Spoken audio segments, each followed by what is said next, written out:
dia punya pangkal ekor dia ni. Kita rangsang stiker lah. Sini.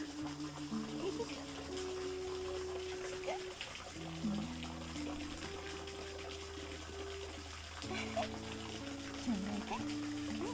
Tak tahu. Nampak?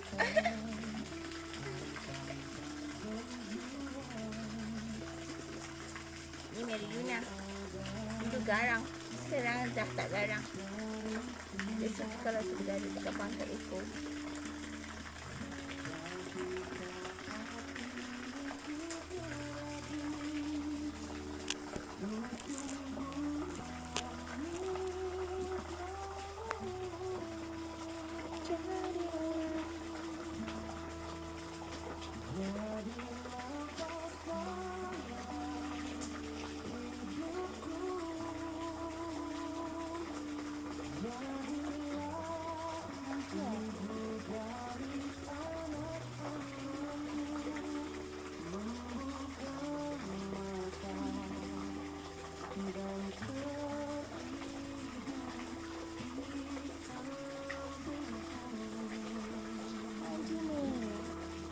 Sayang.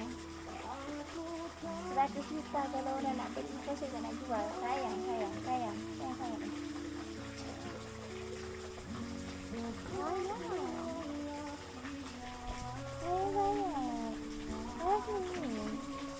Kita payah meletup.